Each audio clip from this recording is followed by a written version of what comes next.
Monster murder mystery written by Arran McDermott. Fade in, exterior mansion dusk. A remote Gothic mansion, storm clouds rumble overhead. Exterior mansion, front entrance dusk. Ernie Stiles walks up the driveway. He is in his mid-20s, handsome, with short, neat hair. He wears a designer suit. He stops at the front door of the mansion. The ornate door knocker is in the shape of a serpent. He raps it loudly. Seconds later, the door opens. A bearded, stiff-legged man in his 50s wearing a tux stares out at him. This is the butler. Good afternoon, sir. How may I be of assistance? Hey, Jeeves. My name's Ernie. Ernie Stiles. He offers his hand and the butler just stares at it. Are you here for the party? Yes, I am. Do you have an invitation? The butler continues to stare at him. Ernie sighs and takes a card out of his jacket pocket. He flashes it at the butler. The text reads, "You are cordially invited to the party of the year, J."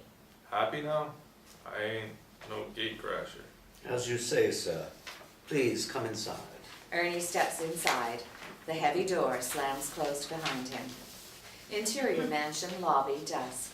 Ernie admires the interior. Velvet red drapes adorn the walls. An ancient-looking grandfather clock ticks away in the corner of the room. So where's our host? The lord of the manor is not here currently. Would you like me to show you to the dining room? Sure. Bottle on. He follows the butler through a doorway. Interior mansion, dining room, dusk. The butler enters a long room with Ernie right behind him. The room has no windows. Antique swords and shields are displayed on the walls. Drinks and snacks have been placed on a side table. 4 other guests stand around the huge dinner table. They all turn to look at Ernie. Ernie's eyes widen in surprise. These are not your typical house guests. The butler introduces each one in turn.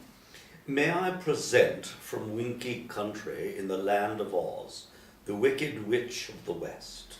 The Wicked Witch of the West, 50s, has a green hue to her skin, a long pointed nose, and an eye patch over one eye.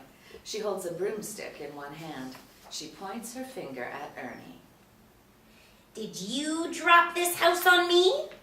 I have no memory of how I got here. I ain't been dropping no houses, I swear. May I present from the University of Ingolstadt, Dr. Victor Frankenstein. Victor Frankenstein is a nerdy-looking young man, early 20s. He has unkempt hair and wears glasses. He carries a doctor's bag. He scowls at Ernie. May I present from Inverness, Scotland, Lady MacBeth. Lady MacBeth is a beautiful but cold woman, late 20s, with long red hair. She wears an elaborate and colorful dress that drags on the floor. She doesn't even acknowledge Ernie's presence. From the ship the Hispaniola, Long John Silver. Long John Silver is a tall man with one leg, late 40s, wearing a pirate hat and coat. He uses a wooden crutch to hop around. A blunderbuss firearm hangs at his hip. How you all doing? I'm Ernie Stiles. Stiles by name, Stiles by nature. I didn't know this was a costume party. We are waiting on 2 more guests, and then dinner will be served. Please make yourself comfortable.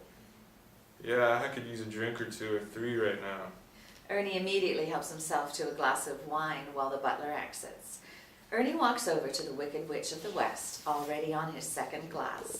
So if you don't mind me asking, did you paint your skin all over? This isn't paint. Insult me again, boy, and I shall turn you into a flying monkey. No need to be rude. Ernie looks over at Frankenstein.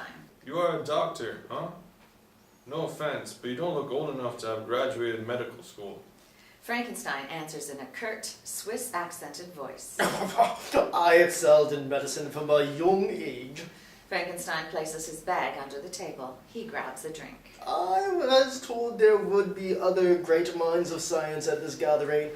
I see now there was a lie. But for what purpose?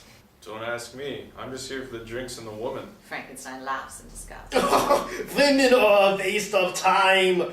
My only love is the sweet beauty of science. Nerd. Ernie wanders over to Lady MacBeth. So what brings you here, Lady M? I am on a quest to seek the witches who gave my lief husband abodement, that he would one day become king. If thou wouldst summon the keeper of the house, he hath promised to deliver unto me a clue hither to the witches' whereabouts. Nice Shakespeare. Are you an actress? I feel like I'm at a dinner theater. I know not what thou art declaring, sirrah. The Wicked Witch of the West stares at Lady MacBeth as if she's in love. Wherefore dost thou look upon me so? You have the most perfect skin, my pretty.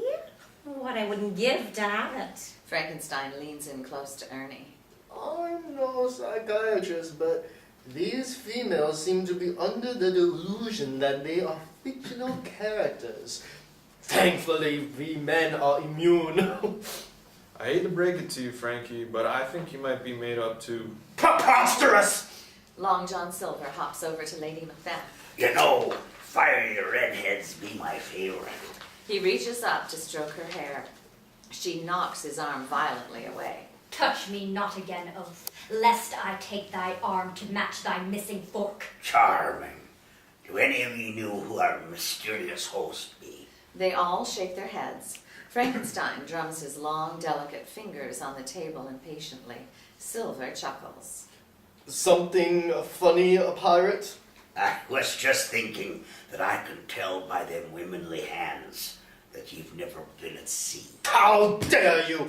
I have the hands of an artist who works in the medium of blood and viscera. The sound of several footsteps can be heard coming down the hall. Finally, I'm ready to eat. The door creaks open. The butler is pushed into the room as if by an invisible hand. He straightens his ruffled outfit and then clears his throat. May I present from Transylvania, Count and Countess Dracula. Ernie leans over to Frankenstein. Did he just say Dracula? I believe he did. Count Dracula suddenly glides into the room. He is an old man with a long white mustache and is dressed from head to toe in black. He speaks in a thick Transylvanian accent. On his arm is Countess Dracula. She is extremely pale with long dark hair and blood-red lips. She looks no more than 20 and speaks with a posh English accent. Greetings. I'm glad to be here among such full-blooded people. He grins broadly, revealing his fangs. Okay, you all are crazy. Dracula and Frankenstein? You guys are filming this, right? Are we on TV? What on earth is a TV? Never mind. You all don't want a great character, I get it. Everyone sits down. The Count and Countess sit at the head of the table. Ernie eyes Countess Dracula appreciatively. Dracula, my man. Robbing the cradle, I see. He offers Dracula a fist bump, but is denied. Grave robbing, actually. I had to dig my beloved bride out of the ground before we could consummate our marriage. That's nasty. Frankenstein drums his fingers and glares at the butler. Butler, there is our host. I want him to explain to me what the purpose of this gathering is. He has been delayed. As for the purpose of this gathering, I have been instructed not to reveal it until after dinner. Speaking of which... He snaps his fingers. A slot opens in front of each guest at the table. A huge plate full of freshly cooked meat, mixed vegetables, and other side dishes rises up out of each slot. I could work this charm to great use in our banquet hall. Nicely done. Jeez. The butler fills drinks as everyone digs into the food. He starts to pour a glass of water for the Wicked Witch. She raises her hand and gives him a murderous look. No water. He nods and retreats into the corner of the room. So, me old Count, I can tell you are well-traveled. Be you and the fine missy seafaring folk, perchance? Not anymore. Our last voyage was on the RMS Titanic. Food was plentiful, but the trip did not end well. Titanic. I've never heard of that. And I know every ship that sails the seven seas. From the smell of you, I think there is little you know that doesn't come out of a whiskey bottle. You scurvy dog. I've thrown people overboard for less than that. Dracula stands up to his full height. How dare you speak to me thus? I, who have commanded nations hundreds of years before you were born. Who was it but one of your own race who has voivode crossed the Danube and beat the Turk on his own ground? The Countess reaches up and soothes him. My love, please be still. Remember your heart. He looks tenderly at her and then sits down. My dear Mina, wise as always. What would I do without you? Mina? Wait a minute. Weren't you married to that other guy in the book? Jonathan Harker? That's him! Yes, I was. The Countess stares into his eyes lovingly. Jonathan was a dear, sweet man, but after my time with the Count, no mortal man could satisfy me. So it's true. Once you go Drac, you never go back. Ernie makes a sad face when no one laughs at his joke. May I ask what all of you do for a living? Ernest P. Styles, Esquire. I'm an entertainment lawyer. You mean a solicitor?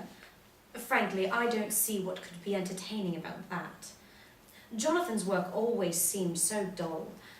Well, apart from that time he was imprisoned in a castle and molested by 3 vampire brides, which I still don't approve of.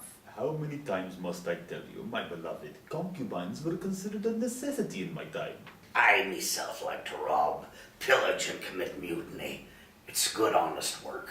Thou men art almost as despicable as the wretched King Duncan. I'm with you, sister. Fight the patriarchy. I find your mocking tone displeasing.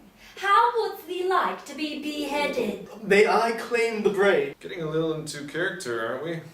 Lady MacBeth looks at the dead parrot that is sitting on Long John Silver's shoulder.